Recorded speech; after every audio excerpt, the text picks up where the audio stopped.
Boot camps and fitness challenges are very rarely an effective means for reaching your fitness goals. Hey everybody, it's Jason Blaha here.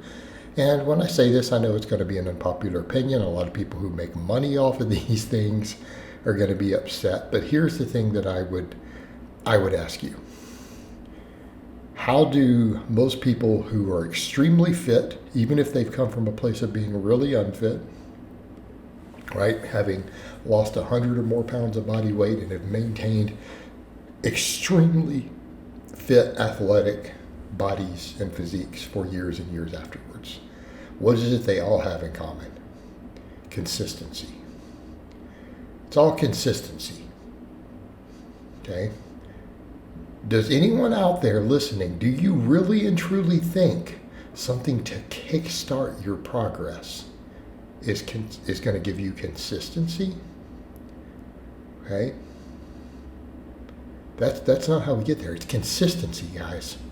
Making small changes over time. And what I would say to someone is you are 10 times more likely to be successful if you get up tomorrow morning and let's say you're starting from scratch, you're out of shape, and you make one change tomorrow. One change, and say, I'm going to make this one change and I'm going to try to stick it out long term. That change could be as simple as I'm going to take a 10-minute walk every day. That change could be I'm going to cut out sugary drinks, right? One change. How likely are you to sustain that? It's going to be far more likely because it's a very small, very minor thing.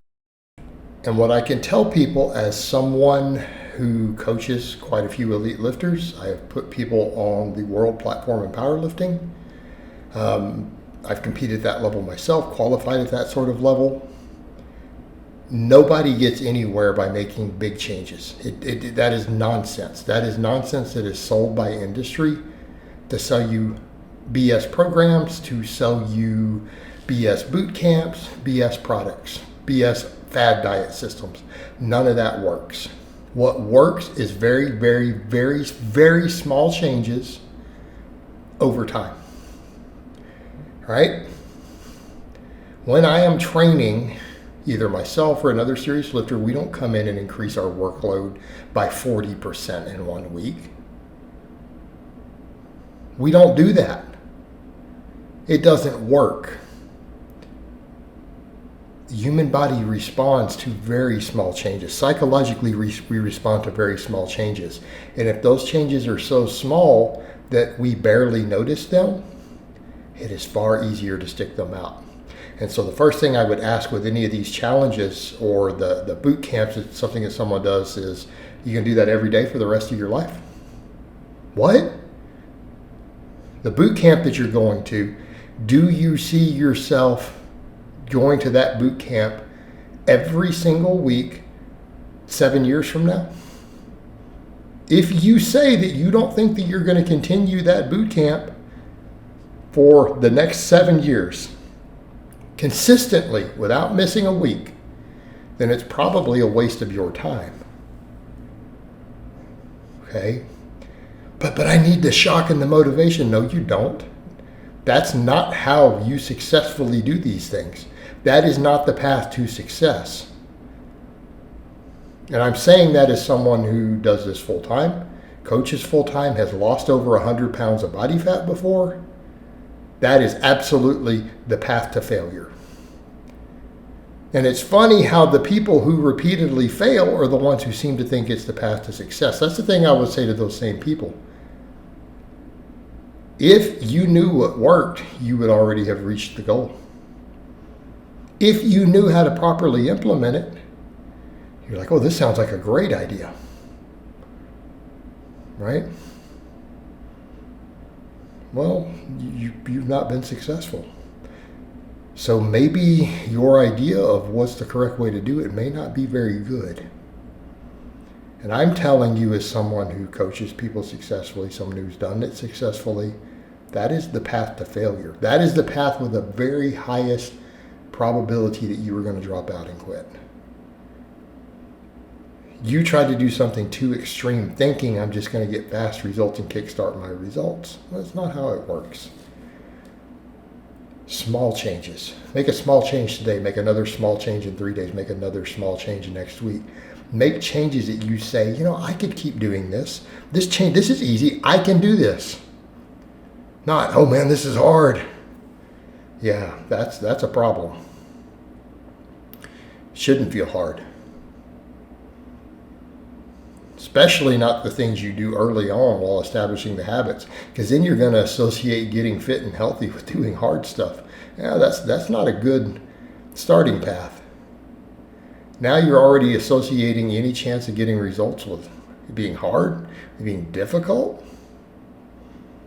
Now you're going to be continually digging and searching for that well of motivation. You don't need that. You need to make small changes. You need to make a long-term lifestyle changes, and that only occurs through setting habits. Habits only occur by making small enough changes that we barely notice that we're doing it, to where it just becomes second nature. People say, but a small change can't help. 500 small changes will. 120 small changes will add up. Because we're looking at a lifestyle difference. We're looking at chipping away at a big goal in tiny little bite-sized chunks that are manageable. Okay? It's all about that process. Not trying to get everything at once. People say, but I want everything at once. Well, you can want it, but you're not going to get it. I mean, that's like saying, I want $1 billion. Okay, great. That's really, man, I think everyone does. That's nice that you want things. It's really nice to want things. Do you think wanting something is how you're going to do it? Oh, you just didn't want it bad enough? Well, in some cases that might be true.